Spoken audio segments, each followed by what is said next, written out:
యేసుక్రీస్తు నామములో మీకు సమాధానం కలుగును గాక. షలోం. కొంతమందితో నేను కలుసుకున్నప్పుడు వారు చెప్పే మాట ఏంటి అంటే, మేము ఏ పని ప్రారంభించినా కూడా ఆ పనిలో మేము అపజయం పొందుకుంటా ఉన్నాం. కొన్నిసార్లు కొంతమంది గమనించండి, ఏదైనా ఒక చిన్న కార్యం చేయాలనుకున్నా ఆ కార్యం వారు ఎంత ప్రయత్నం చేస్తున్నా కూడా జరగదండి. ఎన్నోసార్లు ఎగ్జామ్ రాస్తుంటారు, మళ్ళీ ఫెయిల్ అయిపోతూ ఉంటారు.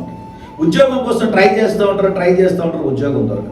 ఎన్ని పెళ్లి సంబంధాలు చూసినా కూడా వివాహం కుదరదండి. ఎంతమంది డాక్టర్ల దగ్గరికి వెళ్ళినా కొన్ని రోగాలు నయం కాకుండా పోతూ ఉంటాయి. వారు ఏ పని ప్రారంభించినా మధ్యలోనే ఆగిపోతుంటారు. కొంతమంది దురదృష్టకరమైన మాట ఏంటి అంటే, ఉపవాసం ఉందాం అనుకుంటారు, ఆ ఉపవాసాన్ని కూడా సరిగ్గా ప్రార్థన గడపలేకపోతుంటారు. ఏ కార్యము తలపెట్టినా కూడా ఆ కార్యంలో అపజయం పొందుకుంటూ ఉంటారు. అయితే మీరు తలపెట్టేటటువంటి కార్యాలు మీరు జయం పొందుకోవాలి అంటే, మీరు విజయము పొందుకోవాలి అంటే, మీరు చేస్తున్నటువంటి కార్యాలు సంపూర్తిగా మీరు చేయాలి అంటే, ఈ సమయంలో నేను దేవుని సన్నిధిలో నుండి దేవుని సేవకుడిగా ఒక వాక్యాన్ని జ్ఞాపకం చేస్తున్నాను. ఈ కార్యాన్ని చేసి చూడండి, మీరు చేయుచున్న ప్రతి పనిలో దేవుడు జయాన్ని అనుగ్రహిస్తాడు. జాగ్రత్తగా వింటూ ఉన్నారా? వీలైతే నన్ను చూడటానికి ప్రయత్నం చేయండి.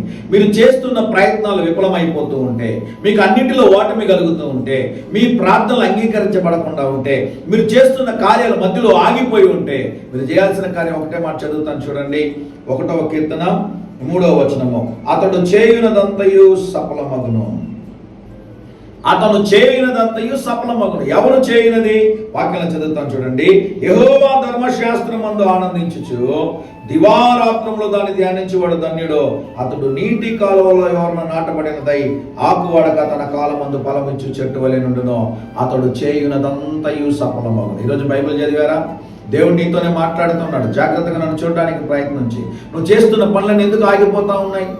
ఒక చిన్న లైసెన్స్ పొందుకోలేకపోతున్నావు, ఒక చిన్న ఆధార్ కార్డులో ఒక సమస్య ఉంటే దాన్ని సరి చేసుకోలేకపోతున్నావు.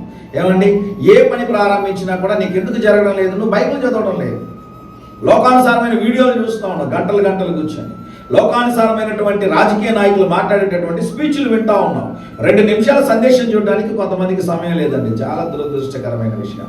అయితే చంద్రబాబు నాయుడు గారు ఏం మాట్లాడారు, జగన్ గారు ఏం మాట్లాడారు, ఏ కౌంటర్ ఇచ్చారు, ఏ సినిమా ట్రైలర్ రిలీజ్ అయింది, ఏ సినిమాకి సంబంధించినటువంటి వీడియో, లోకానుసారమైన వాటిని గంటలు చూస్తూ ఉన్నారు.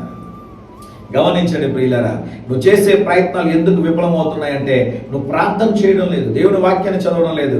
పరిశుద్ధ గ్రంథమైన బైబిల్ ఒకసారైనా చదివారా? ప్రభు మాట్లాడుతూ ఉన్నాడు. ఈ గ్రంథాన్ని కేవలం చదవడం కాదండి, దివారాత్రములు దాన్ని ధ్యానించు, దాని యందు ఆనందించేవారు నీటి కాలువలో ఎవరిన నాటబడినదై ఆకువాడక తన కాలమందు ఫలమిచ్చు చెట్టు వలె నుందురు. వారు చేయునదంతయు సఫలమగును. ఇది జీవ గ్రంథము. దీనిలో దేవుని మాటలు ఉన్నాయి. నువ్వు ఎప్పుడైతే ప్రార్థించి జీవ గ్రంథాన్ని చదువుతావో ఆ జీవము కలిగిన మాటలు నీ జీవితంలో క్రియాశీలకంగా పనిచేసి గొప్ప మేలులను తీసుకొని వస్తుంది. ధైర్యంగా ఈ దినాన్ని ఎదుర్కోండి. దేవుని సన్నిధి మీకు తోడుగా వచ్చును గాక. ప్రియ పరలోకపు తండ్రి, ఈ దినం మా ప్రియులు తలపెట్టే కార్యం అంతట్లో మీరు జయమును అనుగ్రహించమని, నీ జీవ గ్రంథమైన బైబిల్ని చదివే కృపను దయచేయమని యేసు నామములో ప్రార్థిస్తున్నాము తండ్రి. ఆమేన్, ఆమేన్.